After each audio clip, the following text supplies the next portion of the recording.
نہ اس دھرتی پیدا کیتا ہے نہ جان نہ سارا ورگا، اور نہ کوئی ہوسی نہ کوئی ہویا انہاں چاراں یاراں ورگا، اور تیرے غلاموں کا نقش قدم ہے راہ خدا۔ اعلیٰ حضرت فرماتے ہیں حضور کے غلاموں کا نقش قدم جہاں ان کے پاؤں لگے نا، نقش قدم سے مراد یہ ہے صاحب ذرا وہ حضور کے دین کے لیے چلے، اب جہاں ان کے گھوڑوں کے پاؤں لگے ہیں جی، جہاں جہاں وہ نشان راہ چھوڑ کر گئے، تیرے غلاموں کا نقش قدم ہے راہ خدا، وہ کیا بہک سکے جو یہ سراغ لے کے چلے۔ اس لیے تو ہم بتاتے ہیں کہ اوے قرآن کی حفاظت کے لیے حضرت خالد بن ولید کی طرح باہر نکلو، حضرت مثنیٰ کی طرح باہر نکلو، حضرت شرحبیل کی طرح باہر نکلو، تیرے غلاموں کا نقش قدم ہے راہ خدا، وہ کیا بہک سکے جو یہ سراغ لے کے چلے۔ لیکن جن کے پاس سراغ اور جن کے پاس جناب نشان راہ صرف IMF کا دروازہ ہو، یہ قرآن پاک کے حوالے سے لکھا ہوا ہے کہ قرآن کو پڑھنے والا یا قرآن پر عمل کرنے والا وہ ہر ایک کے دروازے سے، ایک تو ہے نا حضرت فاروق اعظم کے دروازے پر آیا ایک مانگنے والا، کہنے لگا جی آج جناب مرچیں ختم ہو گئی ہیں، آج نمک ختم ہو گیا ہے، آج آٹا ختم ہو گیا ہے، آج جناب گھر کی سبزی ختم ہو گئی ہے، آج جناب گھر کا خرچہ ختم ہو گیا ہے، حضرت فاروق اعظم کے دروازے پر روزانہ آ جائے۔ حضرت فاروق اعظم نے فرمایا جا قرآن پڑھا کر، کیا تو روزانہ مانگنے، یہ تو اچھی عادت نہیں ہے نا روزانہ مانگنے والی، تو حضرت فاروق اعظم نے فرمایا کیا تو روزانہ مانگنے کے لیے آ جاتا ہے، جا کر قرآن پڑھا کر۔ وہ شخص چلا گیا، پھر بڑی مدت ہوئی، حضرت فاروق اعظم کو ایک دن سر راہ ملا، جب سر راہ ملا تو حضرت فاروق اعظم نے کہا یار تو ناراض ہو گیا ہے، تو آیا ہی نہیں کبھی مانگنے کے لیے، تو آیا ہی کبھی نہیں مانگنے کے لیے۔ اس نے کہا آپ نے مجھے کہا تھا جا کر قرآن پڑھو، قرآن نے مجھے عمر کے دروازے سے بے نیاز کر دیا ہے۔ قرآن وہ ہے جو عمر کے دروازے سے بھی بندے کو بے نیاز کر دیتا ہے، ہیں جی، فارق حق و باطل امام الہدا، قرآن تو وہ ہے۔ اور حضرت سید خدری فرماتے ہیں کہ قال رسول اللہ صلی اللہ تعالی علیہ وسلم یقول الرب من شغلہ القرآن و ذکری، فرمایا کہ حضور سید عالم صلی اللہ تعالی علیہ وسلم نے فرمایا کہ رب العالمین نے فرمایا کہ جس شخص کو قرآن اور میرا ذکر اتنا مشغول کر دے کہ وہ مجھ سے مانگ بھی نہ سکے، ہیں جی، اس کا معنی یہ ہے کہ ہم نے امیر المجاہدین کو کبھی اپنی صحت کے لیے دعا کرتے ہوئے نہیں دیکھا، دین کے لیے اتنے مشغول ہو گئے، اللہ کے قرآن کو پڑھتے ہوئے اتنے مشغول ہو گئے، ختم نبوت اور ناموس رسالت کے لیے اتنی جدوجہد کی، میں نے تو اپنے ہوش میں امیر المجاہدین کو اپنی صحت کے لیے یا اپنے لیے دعا مانگتے ہوئے نہیں دیکھا۔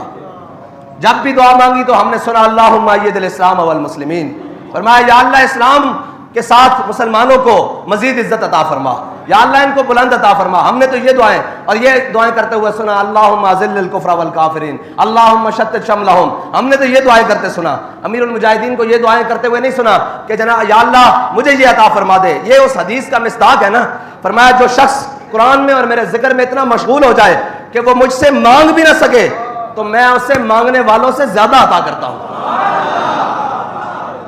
میرے آقا مولا صلی اللہ تعالیٰ علیہ وسلم نے فرمایا کہ اللہ تعالیٰ فرماتا ہے تمام کلاموں پر قرآن کو ایسے فضیلت حاصل ہے جیسے مجھے رب کو اپنی مخلوق پر فضیلت حاصل ہے، مجھے رب کو اپنی مخلوق پر فضیلت ہے۔ کیا مخلوق اور کیا خالق کا، کیا خالق اور مخلوق کا کیا جناب نسبت ہو سکتی ہے، کیا برابری ہو سکتی ہے؟ فرمایا قرآن کو تمام کلاموں پر ایسے فضیلت حاصل ہے جیسے مجھ اللہ کو، مجھ رب کو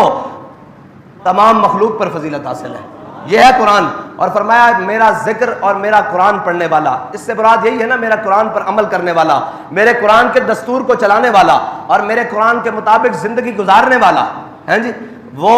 اگر مجھ سے نہ بھی مانگے تو میں اسے اتنا دیتا ہوں کہ وہ راضی ہو جاتا ہے، ہیں جی۔ اور جو غیروں کے در پر قرآن کو چھوڑ کر جائے، اس کے اصول کو چھوڑ کر جائے، اس کے جناب قوانین کو چھوڑ کر جو غیروں کے در پر جائے وہ رج سکتا ہے، وہ تو کبھی انتظار میں رہے گا کہ $2 ارب سعودیہ نے دیے ہیں، اب جناب یہ ختم ہوں گے تو اگلے کس سے مانگوں گا؟ جو کچھ مانگنا ہے اکبر خدا سے مانگ، یہ وہ در ہے جہاں ذلت نہیں سوال کے بعد۔ اور اس کا مطلب خدا کا در حضور کا در ہی ہے نا، جو وہاں سے ہو یہیں آ کے ہو، جو یہاں نہیں تو وہاں نہیں، بخدا خدا کا یہی ہے در، ہاں جی، بخدا خدا کا یہی ہے در، نہیں اور کوئی مفر مکر، جو وہاں سے ہو یہیں آ کے ہو، جو یہاں نہیں ہاں وہاں نہیں۔ یہ اس کا مطلب یہی ہے کہ حضور کے در پر آنا پڑے گا نا، اور قرآن پڑھنا پڑے گا اور قرآن پر عمل کرنا پڑے گا، اور قرآن وہ ہے وہ معزز سے زمانے میں مسلمان ہو کر۔ قرآن وہ ہے جیسے صحابہ نے پڑھا اور پھر رومی جاسوسوں نے دیکھا، انہوں نے کہا یار یہ کون سی مخلوق آ گئی ہے، یہ کون لوگ آ گئے ہیں جو نہ دن دیکھتے ہیں نہ رات دیکھتے ہیں، نہ جناب سمندر دیکھتے ہیں نہ دریا دیکھتے ہیں، نہ جناب صبح دیکھتے ہیں نہ شام دیکھتے ہیں، یہ جدھر آتے ہیں جناب گھما کے رکھ دیتے ہیں، جناب لشکروں کے لشکر اڑا کے رکھ دیتے ہیں، اور جناب یہ وہ لوگ ہیں جن کے اٹھے ہوئے قدم کبھی دفاع کے لیے بھی واپس نہیں جاتے، یہ کون سی مخلوق آ گئی ہے؟ انہوں نے کہا بھئی اپنے جاسوس بھیجو اور دیکھو کہ یہ کیا کرتے ہیں، یہ کون سی ایکسرسائز کرتے ہیں، یہ کون سی خوراکیں کھاتے ہیں، یہ کون سی ٹریننگ لیتے ہیں، یہ جناب کون سی مشترکہ فوجی مشقیں کرتے ہیں جن کی وجہ سے جناب ان کو شکست ہی نہیں دی جا رہی۔ تو رومی جاسوس آیا اور وہ کچھ دن صحابہ کے لشکر میں بیس بدل کے رہا، اور بیس بدل کر جب رہا تو واپس گیا نا،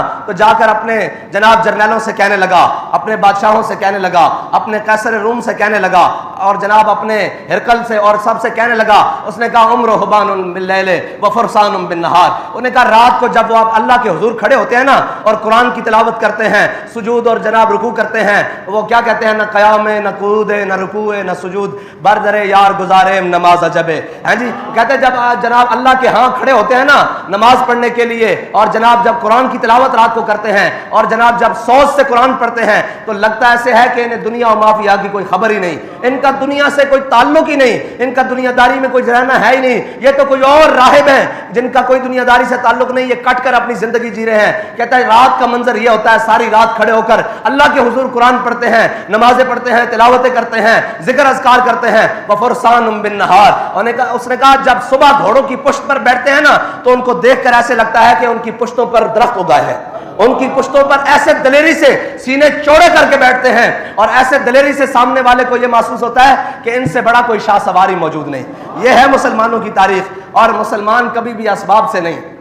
مسلمان کبھی بھی اسباب سے نہیں، مسلمان ہمیشہ مسبب کے فضل سے چلتے ہیں، اور مسبب قرآن پر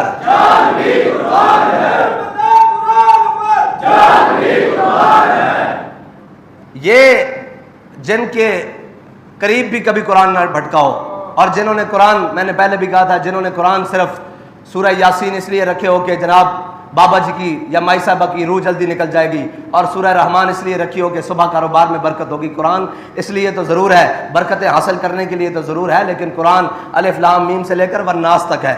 قرآن ایک مکمل ضابطہ حیات ہے، اس میں ان قوموں کا ذکر بھی ہے جنہوں نے اللہ کی نافرمانی کی، ان قوموں کا ذکر بھی ہے جنہوں نے اللہ کی فرما برداری کی، ان لوگوں کا ذکر بھی ہے جنہوں نے اللہ کے دین کو جھٹلایا، حق کو جھٹلایا، پھر ان کی ذلت کے اسباب کیا بنے۔ قرآن میں ہر وہ چیز موجود ہے جو قیامت تک کے لیے ہے۔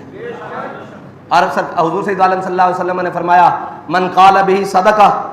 فرمایا جس نے اس میں سے کچھ کہا اس نے سچ کہا، ومن عمل به اجرا، اور جس نے اس پر عمل کیا وہ جزا دیا گیا، ہاں جی،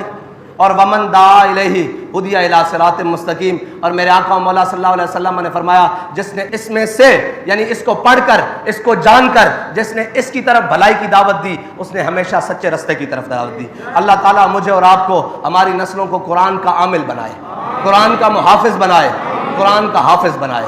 اللہ تعالیٰ ہم سب کو قرآن کی حفاظت کرنے کے لیے کوئی صلاح الدین ایوبی جیسا حاکم نصیب فرمائے، کوئی سلطان نور الدین زنگی کا غلام عطا فرمائے، کوئی محمود غزنوی کا جناب جانشین عطا فرمائے، کوئی محمد بن قاسم کا ماننے والا عطا فرمائے، کوئی حضرت فاروق اعظم کا جانشین عطا فرمائے، کوئی جناب سیدنا صدیق اکبر کا جانشین عطا فرمائے، کوئی عثمان غنی کا ماننے والا عطا فرمائے، کوئی حیدر کرار کا جاننے والا عطا فرمائے۔